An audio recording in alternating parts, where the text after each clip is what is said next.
Estamos começando já, esperando vocês para a live da semana de apoio ao aleitamento materno. Aguardando todo mundo e torcendo para a internet ajudar a gente, porque só de eu contar agora, a gente estava com 11 lives aqui perto do que eu estava olhando, viu? 11 lives. Ô Marcos, obrigado. Marcos Renato, que estará conosco na sexta-feira, depois de amanhã. Opa, bastante gente entrando. O Rafael entrou. Daqui a pouquinho vamos conversar. Eu sou o Dr. Moisés, sou pediatra, sou homeopata, sou aqui a cara por trás do Eu Apoio o Leite Materno. E essa semana nós vamos dedicar ao apoio ao aleitamento materno. Na segunda-feira nós conversamos com a Fabiane, consultora. Na terça com a Camila Dola, ontem. E eu já vou chamar já o Rafael para vir entrando. Rafael, cadê você? Rafael, achei você. Estão me ouvindo bem? Dá para ouvir legal? Vamos aguardar um pouquinho o Rafael que está entrando agora. Alô, Rafael, tudo bem? Olá, doutor Moisés, tudo bom? Tudo em ordem. Está me ouvindo bem? Tô ouvindo, muito bom. Muito legal. Bem. Também Te tá bom o escuto som bem. aí? Tá, perfeito. Legal. Bom, deixa eu primeiro então colocar que para hoje nós convidamos então o Rafael Corrêa, que é fisioterapeuta e osteopata pediátrico. E se ontem a gente estava conversando a respeito do quanto se desconhece a respeito do que é uma doula, hoje então, no que diz respeito à osteopatia, vai ser uma novidade para muita gente. E, além disso, como é que a gente vai relacionar a osteopatia com a amamentação? Mas mais interessante é assim, Rafael, você não tem noção de quantos osteopatas tem no Brasil, porque depois que a gente avisou que ia fazer uma live de osteopatia, eu acho que mais da metade do teu público aqui, do público de osteopatas, começou a aparecer e pipocar gente dentro do grupo aqui do Eu Apoio, do Dr. Moisés, né? Eu tenho 2 perfis, o Dr. Moisés. Sim. Na semana passada eu fiz o Introdução Alimentar lá e aqui a gente colocou, então, para falar a respeito de aleitamento materno. Então, Rafael, conforme a gente combinou, combinamos nada, né? Mas enfim, vamos fazer o seguinte, vamos começar... de nos encontrarmos aqui, né? Isso, foi. Perfeito, essa foi a combinação. E deu certo, já deu certo. Torcer para que tudo continue bem, porque tem 11 lives correndo aqui só pertinho de onde eu vi, então, por enquanto a conexão está ótima e qualquer coisa a gente vai conversando. Então, Rafael, eu queria, em primeiro lugar, que você se apresentasse, lógico, e que você contasse pra gente um pouquinho, porque não dá muito, né, tempo, assim, do que é a osteopatia. Legal. Essa é uma pergunta crucial, né, Dr. Moisés? Inclusive, para depois a gente tentar mostrar como a gente pode auxiliar no aleitamento materno, né? Uma coisa que é importante desmistificar é que quando as pessoas escutam o nome osteopatia, elas já ligam já com alguma doença de ossos, né? Acham que a osteopatia só trabalha com ossos, articulações, osteoporose, inclusive, isso é muito comum, né? E quando eles começam a ver, acham que é uma coisa também muito recente, muito nova, o que também não acontece, né? Na verdade, a osteopatia data do século XIX, ela surgiu lá nos Estados Unidos, data de 1874, a data oficial da fundação da osteopatia, digamos assim, e ela surgiu através da vivência de um médico, né? Na época a medicina não era tão desenvolvida como é hoje, e ele se deparou com uma série de entraves na época como médico e voltou aos seus estudos novamente a a anatomia muito aprofundada do organismo, a mecânica do corpo, e começou a perceber nesses estudos a correlação entre todos os sistemas. Até que ele foi desenvolvendo uma metodologia própria de tratamento, a qual ele batizou de osteopatia, que num primeiro momento era ele que fazia aquilo. E ele foi ficando conhecido, até que, de uma maneira resumida, a osteopatia se consolida nos Estados Unidos e está presente até hoje lá. E depois dos Estados Unidos foi para a Europa e foi se desenvolvendo ao longo dos anos, né? A osteopatia, se eu pudesse falar de uma forma simplificada, ela é uma metodologia de auxílio da saúde reconhecida pela Organização Mundial da Saúde, inclusive, né, como uma prática complementar, que tenta, através da atuação nos tecidos do organismo, gerar melhores condições de funcionamento orgânico, melhor condição para o corpo funcionar, né, através de uma série de diagnósticos e técnicas que trabalha em cima da função do organismo, né?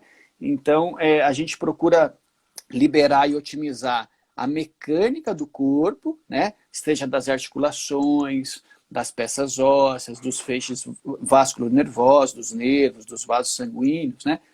O senhor também tem muito público que não é da área, né? Então, fazer uma linguagem mais acessível. Isso. Né? E então a gente melhoraria a mecânica das estruturas, né? Localmente e à distância. Tentaríamos assegurar uma boa dinâmica dos fluidos do corpo. O que seria isso? Chegar bastante sangue arterial e um bom retorno venoso e linfático e liberar todos os feixes neurais, os nervos, eles têm que correr sem nenhum impedimento mecânico. Então as informações vão para o alvo e volta para o sistema nervoso central de maneira adequada. Feito isso, a gente arma um bom terreno de funcionamento orgânico, onde o corpo que tem a capacidade natural de manter o seu equilíbrio das funções, né, com isso ele consegue fazer de maneira mais eficaz e mais fácil. Basicamente é isso que a gente procura fazer, né? Através de quê? Através da liberação do movimento de várias estruturas, né? E a gente vê isso muito frequentemente nas crianças, nos bebês ao nascimento, a perda de mobilidade de estruturas. A osteopatia trabalha com disfunções de movimento, e essas geram uma sobrecarga muito grande na fisiologia do bebê, que pode, muitas vezes, comprometer a dinâmica da amamentação e muitos outros aspectos do mundo do bebê, digamos assim, né? Legal. Assim, normalmente você falou que o público não é esse aqui. O público da gente hoje, ele é composto de mães, de profissionais de outras áreas, né? Então eu gosto sempre de explicar bem isso, como você colocou, sempre de colocar de uma forma simples, né? Deixa eu te perguntar uma coisa. Essas manobras, elas são feitas no órgão-alvo ou eles têm uma avaliação como é a acupuntura, enfim? Sim. As manobras são realizadas tanto no órgão-alvo, mas essa técnica, esse órgão-alvo, na verdade, ele vai ser o alvo resultante de uma avaliação prévia, entende? Sempre que a gente vai colocar a mão no bebê, nós estamos procurando estruturas que não estão se movimentando de maneira adequada, né? E quando nós falamos isso, nós estamos falando de pequenos movimentos, micromovimentos, né? E quando nós encontramos uma estrutura que não se movimenta de maneira adequada, ela vai ser o nosso alvo. Vou dar um exemplo. Digamos que o bebê tenha, isso é muito comum, inclusive em desordens de amamentação, onde o bebê não excursiona, não abre bem a mandíbula, né? Isso acaba comprometendo uma pega eficaz. Existe uma série de outras alterações, mas essa é uma que comumente aparece, né? Então, o aumento do tônus da musculatura que fecha a mandíbula, né? Essa musculatura é inervada pelo terceiro ramo do trigêmeo, que sai lá da cabeça do crânio por um buraquinho de um osso da base do crânio, da parte de baixo do esqueleto da cabeça, né? Então, muitas vezes, se é este osso que perde o seu movimento, nós entendemos que ele pode sobrecarregar esse ramo do trigêmeo, que inerva o masseter, por exemplo, né? Então, apesar do alvo parecer o masseter, para a gente o alvo é o esfenoide, na verdade, que é o osso da base do crânio, por onde emerge o nervo mandibular, né? Então, para que a gente trabalhe um bom músculo, bem a musculatura, a gente precisa também ter segurança que a sua informação neural esteja correndo sem impedimento mecânico algum. Entende? Então, o nosso alvo ele vai ser fruto de uma avaliação. Bom, quando eu trabalho com homeopatia, que também é uma especialidade holística, né? Sim. E aí, vou traduzir do homeopatês para o osteopatês. Ok. Como é que o osteopata enxerga o corpo humano? Excelente. Então, assim, a visão da osteopatia, apesar de, na teoria, a osteopatia não ter correlação direta com a homeopatia, a visão é muito sinérgica, né? Então, assim, quando o Dr. Still, que foi o fundador da osteopatia, sistematizou a metodologia, ele apregou uma série de pilares, de princípios, digamos assim, né? Então, a osteopatia ela enxerga o corpo como uma unidade indivisível. Não tem como, nós não podemos enxergar ou tratar o paciente, seja um bebê ou seja um adulto, por partes. Ixi, né? você tá travando um pouquinho. Espera aí que tá travando um pouquinho. Isso. Olha, Voltou? pronto. Ui. Acho que isso. Precisa liberar umas fibras aí, Rafael. Legal, olha só. vamos liberar aqui. Pronto.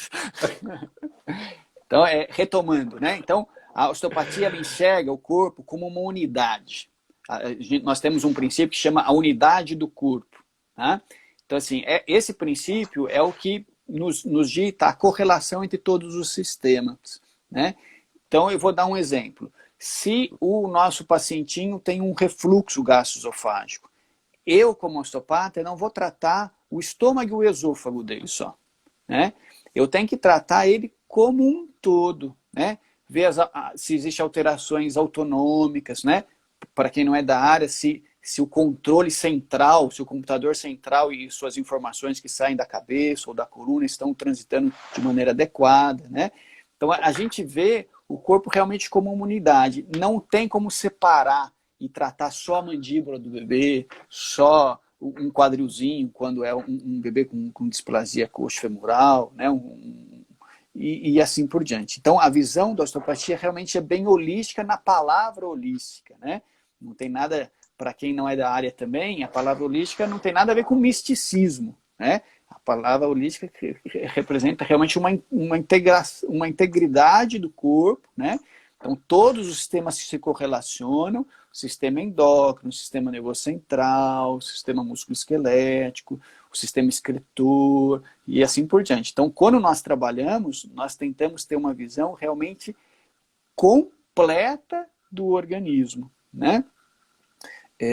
As disfunções de amamentação, das quais nós vamos falar aqui, muitas vezes não ficam com causa somente se fala muito na pega, que é essencial e é importante, mas muitas alterações de sucção, de deglutição, né, também podem interferir na dinâmica da amamentação, e essas podem ter causas muito diversas. Né? Então, esse entendimento global, completo do organismo é essencial para uma boa osteopatia, para uma osteopatia realmente eficiente. Legal. Deixa eu te colocar até uma visão que eu gostaria de compartilhar com você. Quer dizer, quando a gente fala de amamentação, legal, e se eu vou atuar e a gente fala de uma forma geral, eu falo do holismo do todo, não dá para separar a mãe do bebê. Exatamente.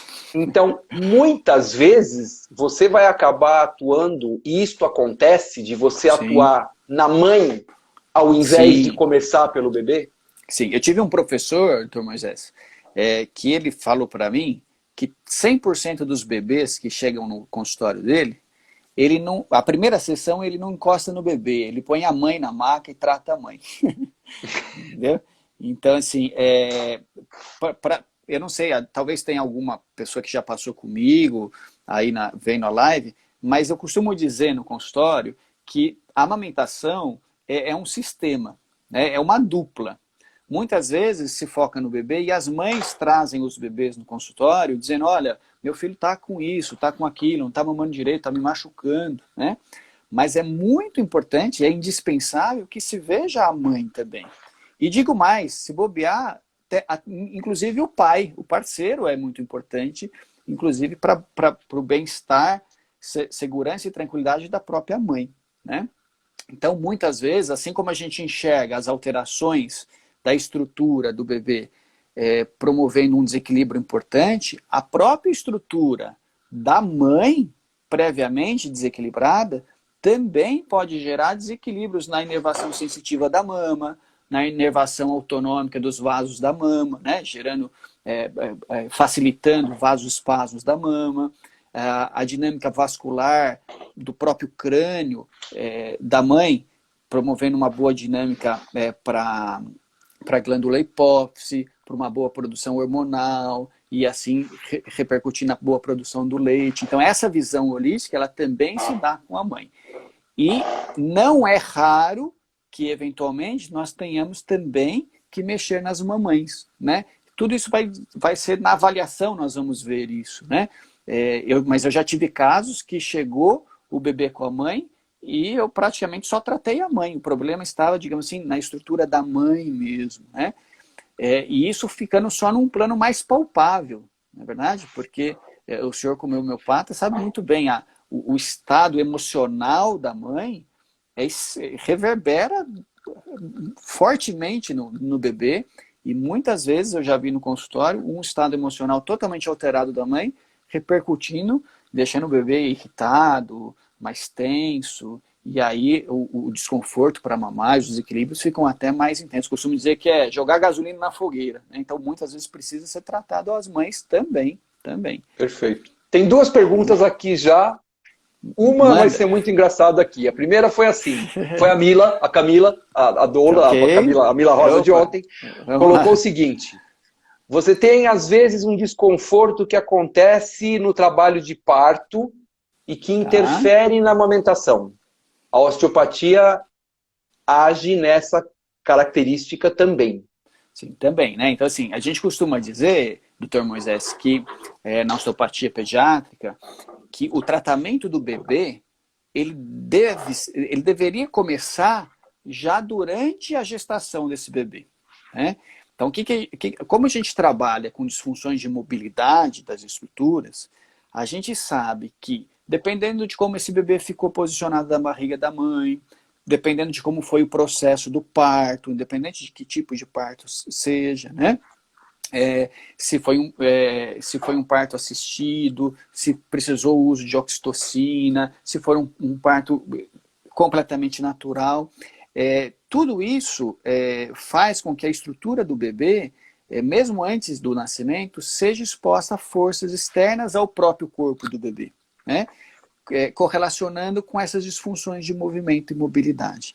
Então a osteopatia trata sim, inclusive existe até um artigo até relativamente recente que mostra o tratamento osteopático nas gestantes, né, produzindo uma boa relação de trabalho de parto, diminuição do tempo, mais conforto e assim por diante, né? Ou seja, para que a gente trate o bebê, se tratar a mãe durante a gestação, a gente já está tratando de tabela do bebê, a gente minimiza as possíveis alterações.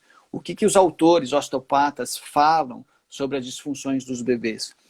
É muito mais correlacionado com o tempo e a dificuldade do parto que essas disfunções vão aparecer nos bebês do que, eventualmente, o tipo de parto que acontece. Tá. Deixa eu voltar uma pergunta um pouco lá para trás, que eu acho que ficou, que eu acho interessante. Para ser osteopata, a base é a fisioterapia. Você faz a fisioterapia e como uma especialização, uma área de atuação é a osteopatia, é isso? Isso. Aqui no Brasil, doutor Moisés, o nosso Conselho Federal de Fisioterapia, ele reconhece a osteopatia como uma das suas especialidades, né? É como a medicina reconhecer a pediatria, a cardiologia e assim por diante, né? A osteopatia, ela é regida diferentemente dependendo da legislação do país que ela se encontra, né? Vou dar um exemplo para o senhor. Nos Estados Unidos, onde a osteopatia surgiu, todos os osteopatas americanos são médicos, como o senhor, fazem cirurgia, medicam e assim por diante, né? Países como a Inglaterra, por exemplo, a osteopatia é uma profissão independente de qualquer outra da área de saúde, né? E nós vemos em muitos países do mundo que a osteopatia vem como uma especialidade das áreas médicas, principalmente com a fisioterapia. A gente vê muitos fisioterapeutas em torno do mundo estudando a osteopatia. E aqui no Brasil, de uns bons anos para cá, o nosso conselho viu que tinha muitos fisioterapeutas estudando isso, né? E falou assim, bom, vamos botar ordem nessa bagunça aqui. Então, para proteger, inclusive, a população, se reconhece a profissão, se dita regras para uma boa formação em osteopatia, né? E assim como a medicina faz, para um médico poder dizer assim, olha, eu sou um cardiologista, membro da Sociedade Brasileira de Cardiologia, ele faz uma prova, a prova de título que vocês fazem, né? A fisioterapia também adota essa metodologia. Então, até para quem está escutando a live, quando vocês forem procurar um osteopata, independente se é um osteopata que trabalhe com crianças como eu, ou adultos, é essencial que vocês tenham certeza que ele é especialista em osteopatia. Não tenham vergonha de perguntar onde ele se formou, se ele tem o título de osteopata, né? Porque no Brasil nós temos muitos cursos, muitas escolas, e infelizmente nem todos os profissionais têm uma formação de excelência. E o Conselho de Fisioterapia tenta assegurar isso. Isso acontece na medicina, isso acontece na Sim, odonto, na é isso. enfermagem, isso aqui a gente É tem uma isso. série de problemas tristemente com isso. Exatamente. Bom, eu vou te fazer uma pergunta aqui, Claro. que da Alane Pozo, 15, que aconteceu de um paciente que eu encaminhei para você nessa Ok. semana que passou. Uhum. Ela coloca assim, um paciente de 43 dias, uma criança de 43 dias com estalo na língua Ok. e desconforto. Eu atendi uma criança pela primeira vez essa Uhum. semana, né? Deve ter, eu acho que ela tinha uns 2 para 3 meses. Uhum. E o que a mãe, e eu vi, conversa, isso, uns 3 meses, e com uma disfunção na amamentação, com questão de freio, eu vi a mamada, ela estava complicada, e Uhum. normalmente o nosso trajeto nesse caminho seria encaminhar para fono, para daí dar o Uhum. andamento. Mas uma coisa me chamou muito a atenção, que foi o seguinte, essa criança mexia principalmente com o braço direito, o esquerdo Uhum. não estava, olha, tá aqui, a Andresa, cara, ela tá aqui, ó. Uhum. O braço direito, ixi, você caiu. E vamos chamar você de novo, Rafael. Peraí, você saiu, não sei por quê. Alguém derrubou você aqui. Peraí, peraí. Volta, Rafael, volta.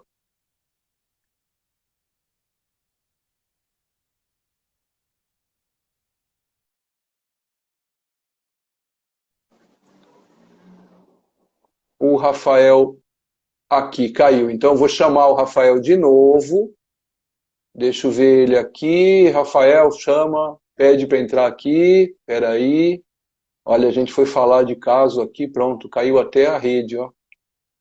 É, Rafael pede para entrar. Não estou conseguindo achar você. Para te chamar, Rafael. Rafael, você tem como pedir para entrar? Aí eu te chamo aqui, estou tentando te achar. Puxa, tem bastante gente aqui, eu não acho. Você vai chegar aqui.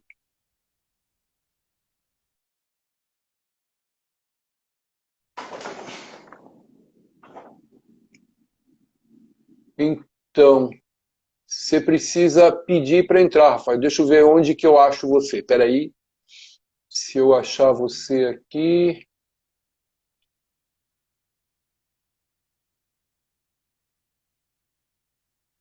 vamos ver.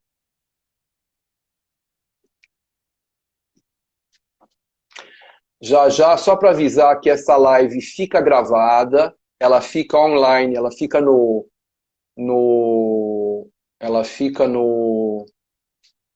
Puxa vida, Rafael, eu não estou conseguindo te achar. Tem que clicar num botãozinho aí onde tem duas bolinhas aqui e você pede para entrar. Olha, aqui a, a Mila está te falando isso. Ela fica no Stories por 24 horas e depois eu gravo essa live pro canal de vídeo do YouTube, Dr. Moisés, e aí ela fica lá gravada nesta semana, fica na semana de introdução, semana de apoio ao aleitamento materno. Achei você, Rafael, pronto. Já vou adicionar, pronto. Ela fica gravada na semana de apoio ao aleitamento materno, é uma playlist. Rafael, conseguiu?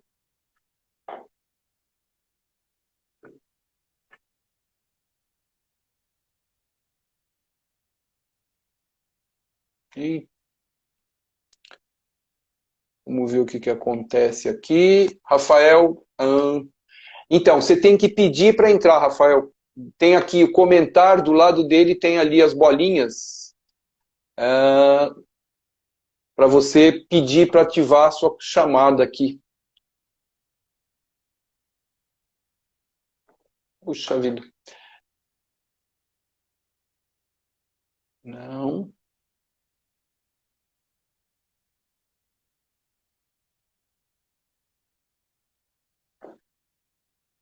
E agora, Rafael, que a gente não consegue te achar.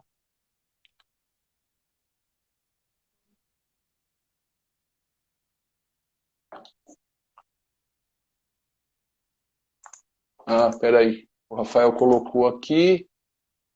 Existe uma solicitação. Você já solicita de novo, Rafael. Não sei o que está acontecendo. Fica gravado, Cristina. Fica gravado. O pior é que eu não estou conseguindo achar como te chamar. Você eu estou vendo aqui, Rafael. Eu estou vendo. Você pediu de novo para entrar? Vamos lá, deixa eu ver como que eu consigo achar as pessoas aqui.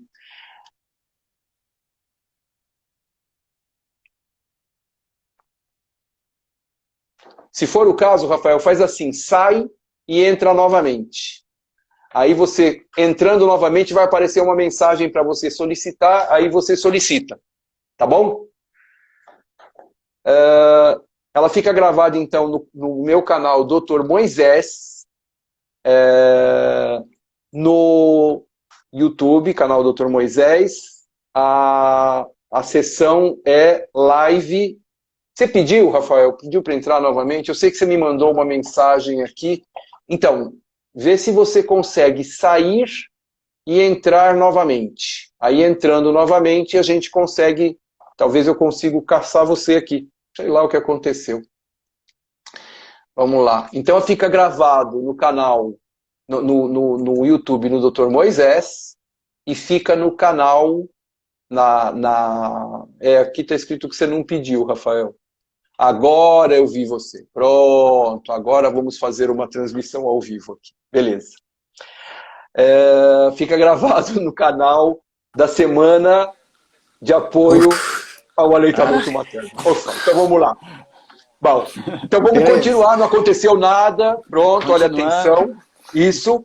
Então, aí o que aconteceu? Eu estava explicando, então, que ela tinha um estalo e tinha outras disfunções. Aí eu percebi, ela estava comentando, né, eu vi a mamada, e ela me falou duas informações. A primeira foi assim, eu perguntei, ela já estica a mãozinha? Ela falou, a direita. E ela tinha a preferência de mamar só do lado direito. Aí, e o estalo. Aí, conversei com ela, expliquei, e falei assim, olha, então eu vou primeiro solicitar uma avaliação de um osteopata, para que possa, neste momento, te ajudar a equilibrar e ver se tem alguma alteração. Tudo bem. E aí ela foi na consulta com você. Já vou te dar o retorno disso. Deu Legal. 2 dias depois, ela me liga e fala, ela me manda um recado assim, olha, não entendi bem, mas não é para ir para fono, porque o estalo sumiu. Ah, que bom.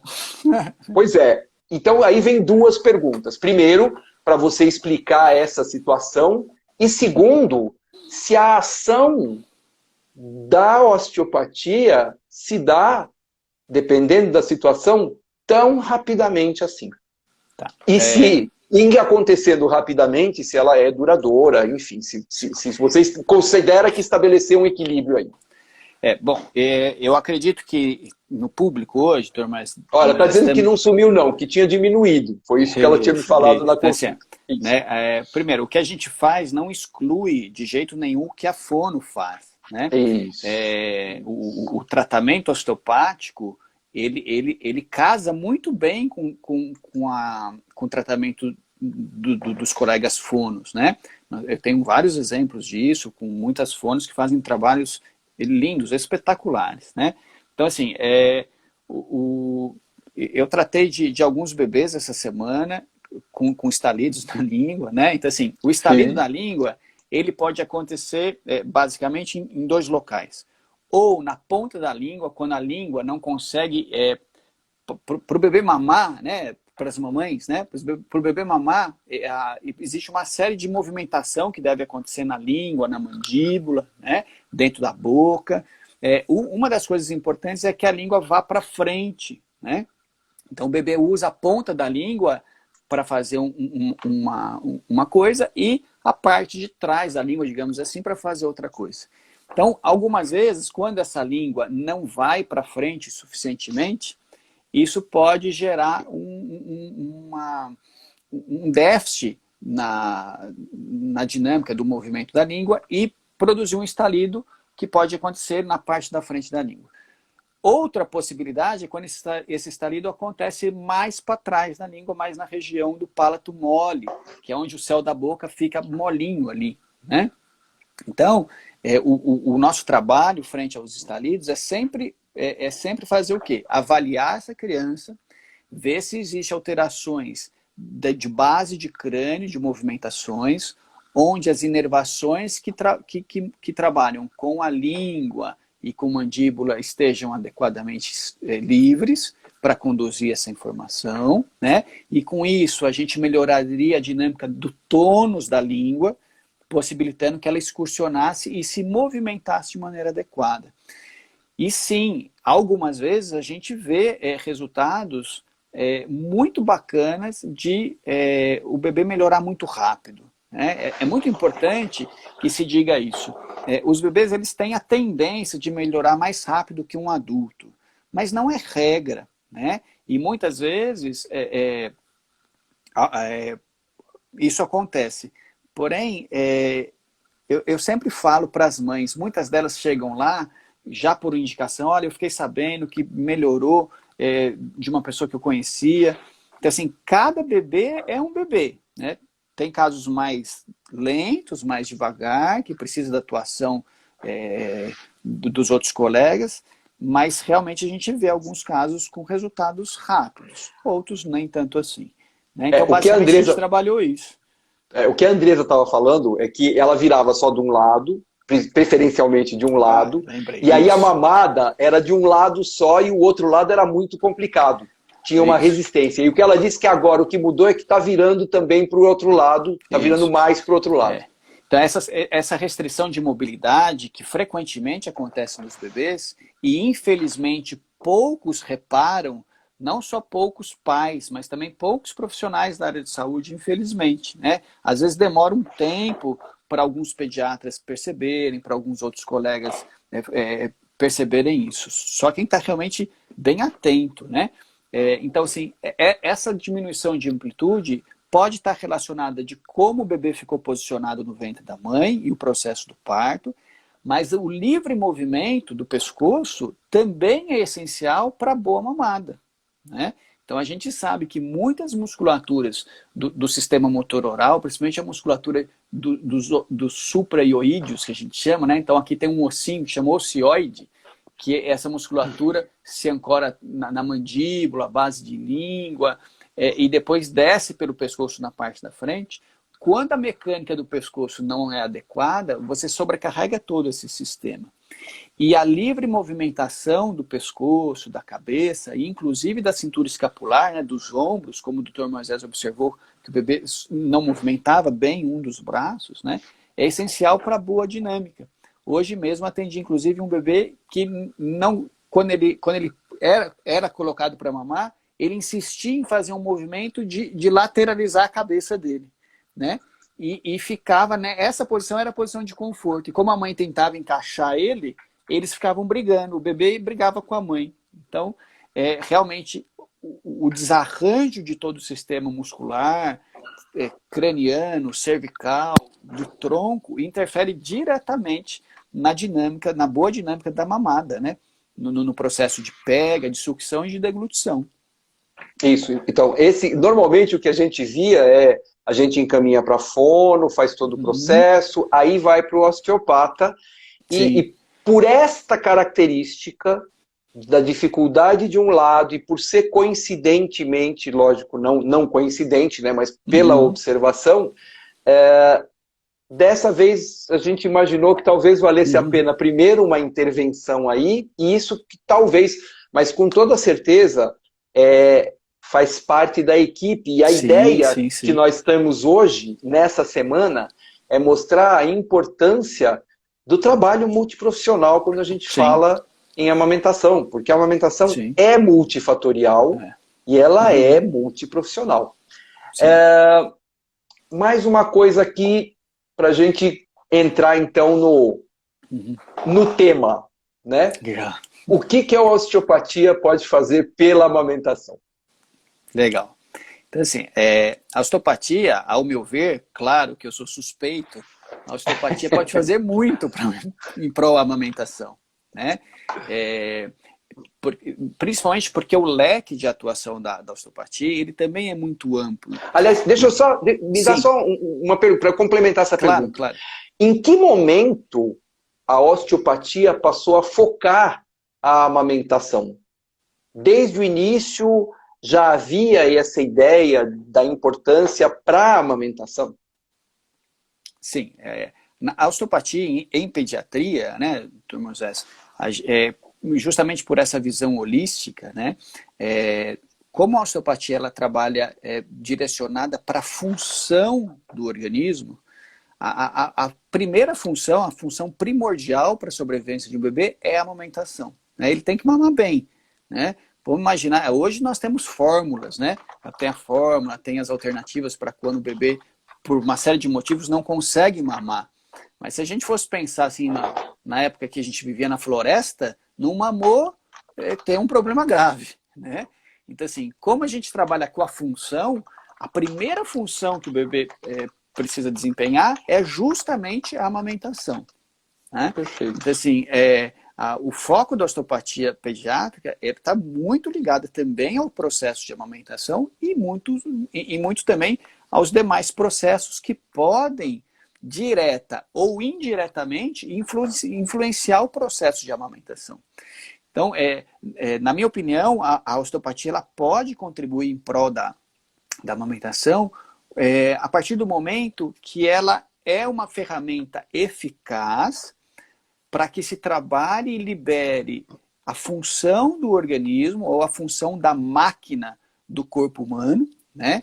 E no caso o bebê, para que ele desempenhe essa função de maneira mais de melhor maneira e com mais eficácia, né? Algumas vezes a gente vai precisar, como o senhor disse, de uma multidisciplinaridade maior, mas a osteopatia ela tem condições de trabalhar de maneira importante, inclusive não só condições que são nítidas diretamente com um desarranjo na mecânica do sistema motor-oral, mas muitas vezes algumas que podem passar desapercebidas e eventualmente as pessoas, de uma maneira mais leiga, não correlacionam como possíveis interferências, né?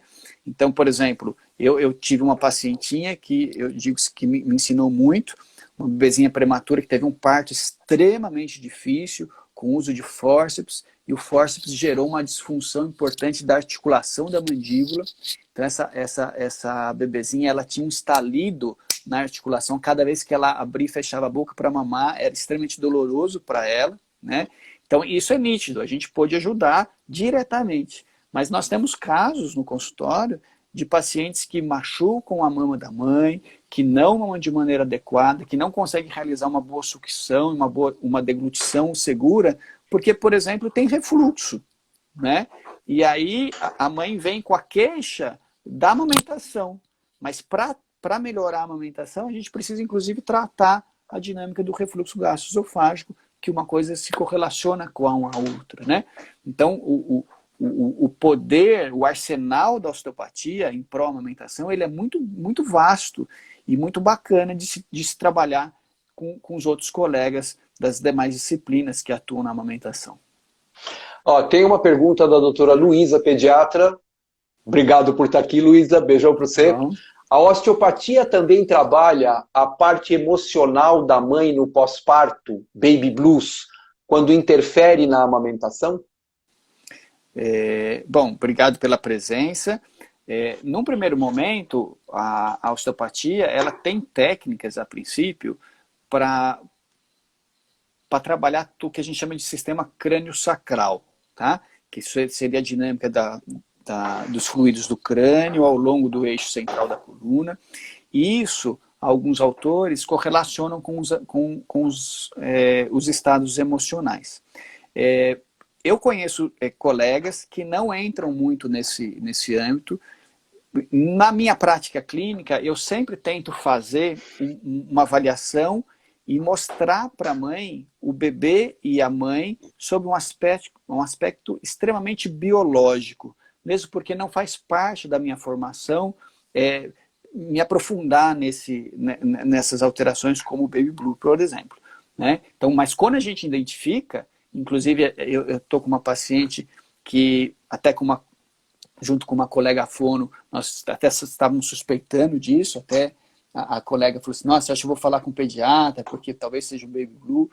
Quando nós identificamos isso, a gente tenta delicadamente mostrar isso para a mãe, e muitas vezes para o casal, porque o parceiro pode ajudar nisso, e encaminhar para os profissionais mais adequados, né? Os psicólogos, os próprios pediatras, e assim dar a continuidade. Mas é fato que a alteração emocional ela se correlaciona muito com as alterações mecânicas e físicas, e vice-versa, né? Então, não é raro que quando nós trabalhamos o físico de uma pessoa, no caso, por exemplo, de uma mãe que está fragilizada emocionalmente, que enquanto a gente está trabalhando ela na maca, uma emoção se aflore, né? O objetivo não é esse, mas isso acontece eventualmente. Então, frente a isso, a gente dá uma sequência no nosso trabalho e tenta mostrar a importância dela procurar os outros profissionais da área para uma equipe multidisciplinar que é muito mais eficiente. Que legal. Você sabe que uma das coisas que sempre me incomodou é quando a gente fala de... ver criança com capacete. Isso me incomoda muito. E eu acredito que se existe uma avaliação adequada, e ela não vai interferir só na amamentação, nós estamos falando de uma amamentação, e quando a gente fala de amamentação adequada hoje, nós estamos falando numa deglutição melhor posteriormente, numa respiração melhor, numa fala melhor. Isso vale o pacote todo, né? De hoje para sempre. Você mecanicamente trazer a cabeça, que é um osso, um crânio, por um lugar, eu fico imaginando as repercussões internas que isso pode trazer. Como é que você encara essas questões pela osteopatia? Nós que trabalhamos com osteopatia em pediatria, doutor Moisés, a gente sempre fala, né, que a gente tem uma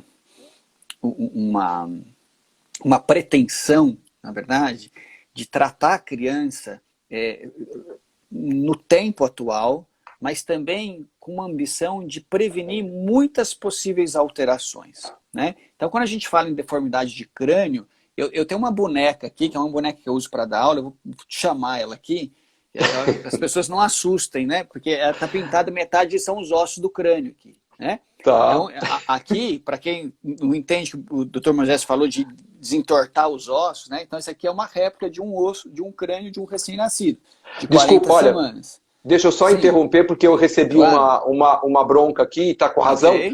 A amamentação também garante um melhor posicionamento das arcadas e, por consequência, dos dentes também. Eu não falei, mas é verdade, tá? Desculpa, É, pronto, falha nossa. Vai lá, continua, desculpa. absolutamente correto. Né? Então, assim, ó, aqui... Ó, pera só um pouquinho. Eu vou Sim, desativar um pouquinho só os comentários para isso que você vai mostrar e eu tá? volto a ativar os comentários daqui a pouquinho. Ok. Então, vamos lá. Espera aí, desativei. Pronto, vamos lá. Então aqui, pessoal, o nosso crânio é formado por várias peças ósseas, é como se fosse um quebra-cabeça 3D, tá? E uma parte importante para a amamentação seria, além da calota, né? Porque muitas vezes as pessoas se preocupam com a parte estética da cabeça. Então a cabeça está torta. Mas é muito mais importante para nós de osteopatia o que acontece com os ossos da face e também com os ossos da base do crânio. Essa parte fica escondida embaixo, onde o pescoço se ancora aqui, por aqui desce a medula, né? Então, se vocês olharem essa parte de baixo, ela é composta por muitos pequenos ossinhos que ao longo do crescimento da criança, alguns deles vão se fundindo, se tornando outros ossos maiores, né? Mas quando acontece de uma assimetria de crânio, que o Dr. Moisés comentou, é que a cabecinha fica achatada, então esses ossos, né, eles acabam se deformando, né? E quando isso acontece, existe não só a alteração da forma, mas principalmente da mobilidade dos ossos. E para nós, em osteopatia, talvez até mais importante que a forma seja a mobilidade desses ossos.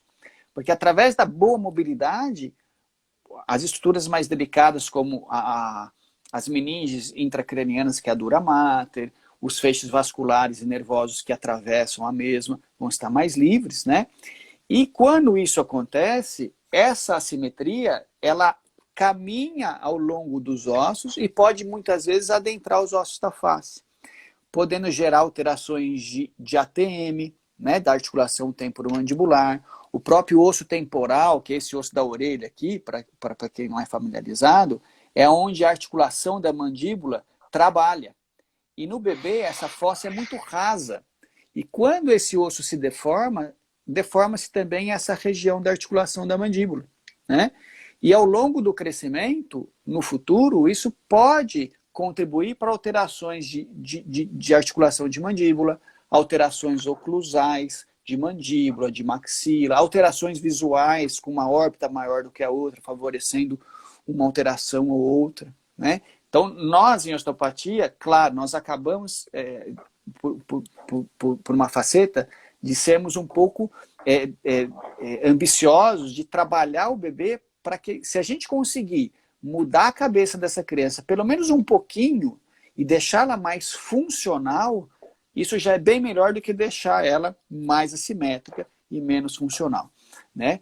Eventualmente, nos casos mais extremos, infelizmente, o uso da órtese se faz necessário, do capacete. Perfeito. Né? Perfeito. Só que uma coisa que eu costumo dizer com os colegas é que o uso do capacete, ele trabalha e ajuda principalmente na abóboda craniana, na parte de cima, né? Mas ele não trabalha, infelizmente, a base do crânio, que é essa parte de baixo, né? E também os ossos da face. Então, e também ele não trabalha, doutor Moisés, a mobilidade dos ossos, né? Ele trabalha a forma. Qual o princípio do capacete?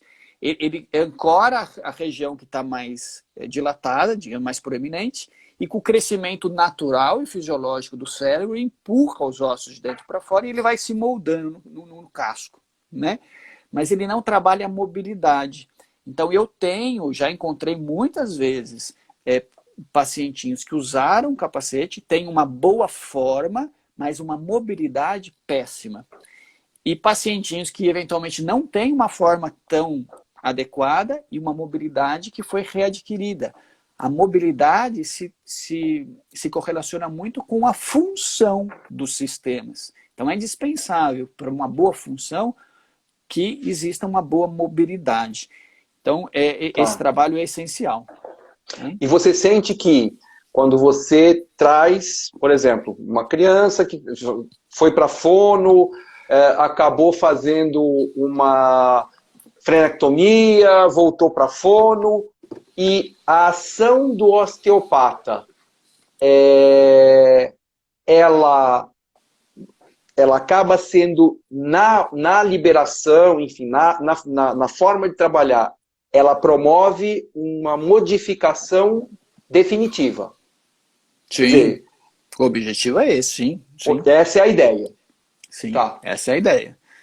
Só um pequeno...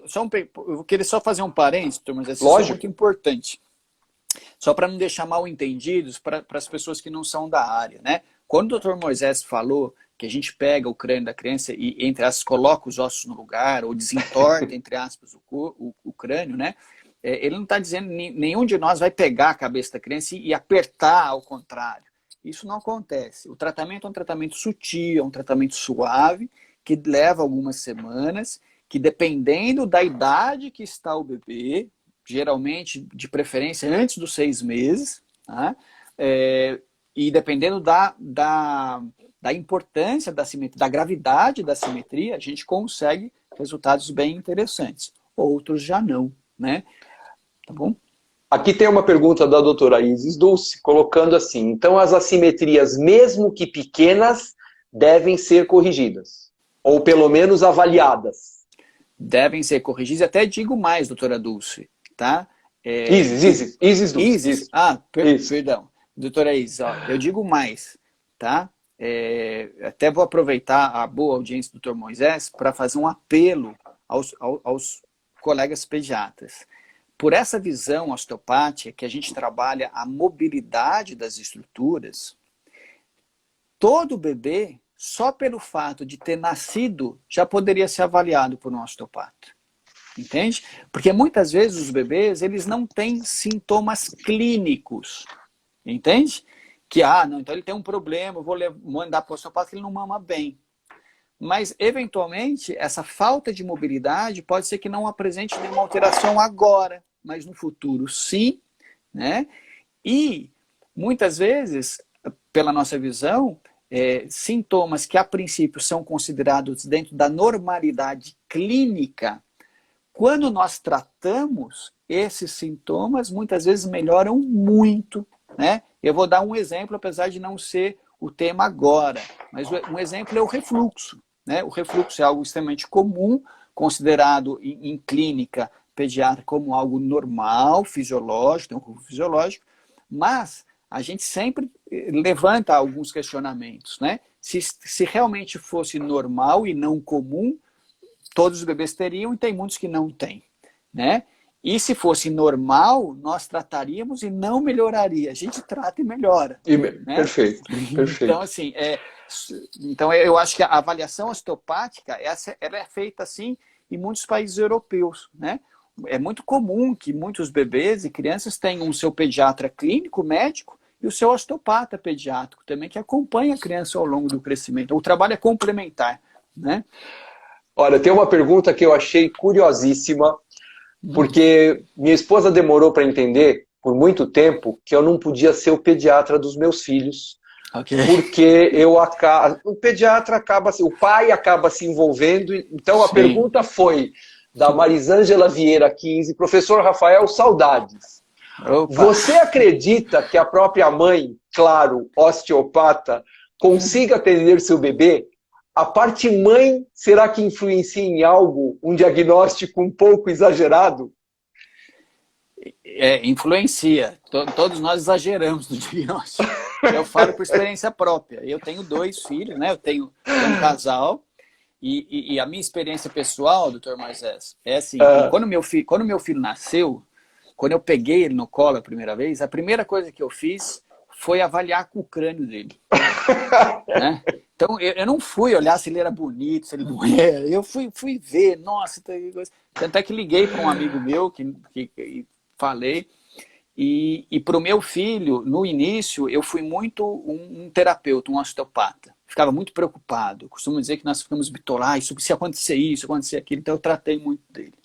Com a minha filha, eu já me policiei e disse para mim mesmo, eu quero mais ser o pai dela do que o osteopata. E deixei de tratar muitas coisas que hoje, inclusive, eu falo, nossa, podia ter tratado tal coisa, tal coisa. Mas assim, se é possível tratar, é possível tratar. Né? Isso vai variar muito do perfil de cada pessoa, né?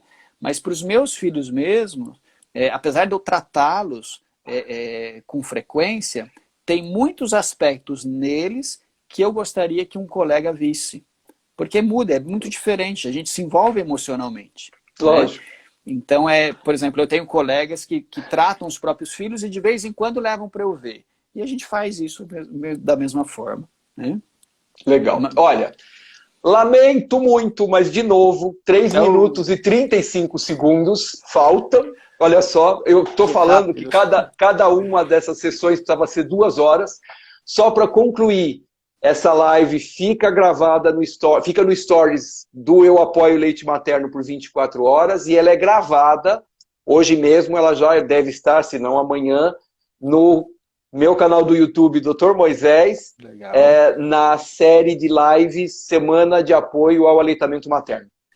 Rafael, assim, primeiro te agradecer muito, né? Essa semana tem sido de um aprendizado enorme para mim. Muito obrigado. E eu queria que você desse os teus contatos, como é que as pessoas conseguem achar você, e uma mensagem final, tudo isso em 2 minutos e 35 segundos, tá bom? Vamos lá. Tá. Então, eu vou falar para quem precisar de mim, pode me procurar pelo Instagram mesmo, né? Que é o @rafael.correa.osteo. E lá tem o telefone da clínica. Agora, nessa época de pandemia, né? Manda o WhatsApp, porque na clínica, quando eu vou atender, só estou eu lá, a secretária está pelo WhatsApp remoto, então ninguém atende o telefone. Ou pelo próprio Instagram, mandar mensagem, eu fico à disposição. Queria agradecer pessoalmente, de coração, todo mundo que veio assistir, né, aqui a nossa live, e em especial o senhor, Dr. Moisés, pelo convite. Né? A osteopatia realmente, toda vez que a gente pode falar sobre osteopatia em pediatria, é uma alegria muito grande, porque a minha especialidade ainda é pouco conhecida no Brasil, né? Dentre, inclusive, dos próprios colegas fisioterapeutas, e eu acho que ela é de grande valia para o acompanhamento clínico pediátrico. Né? Então, a osteopata ela pode se somar muito ao trabalho do pediatra em vários aspectos, não só o da amamentação. Então, eu queria agradecer esse pouquinho de espaço que a gente pôde falar, é rápido demais, né? É super rápido, vou voando, né? E fico à disposição do senhor, não só no consultório com os pacientes, mas também, se eventualmente a gente quiser conversar de outras coisas, vai ser um prazer enorme. Com certeza. Avisar que amanhã a gente vai conversar, essa semana é só polêmica, né? Amanhã a gente vai conversar com a enfermeira Kelly Coca, e nós vamos falar a respeito de lesões mamilares, mas principalmente da laser terapia na amamentação. Isso é só chamada, depois a gente conversa melhor. Gente, muito obrigado. Rafael, muito obrigado. Pessoal que esteve aí e ficou essa hora com a gente. Legal. Até amanhã. Espero vocês aqui às 8h30. Obrigado. Tchau, tchau.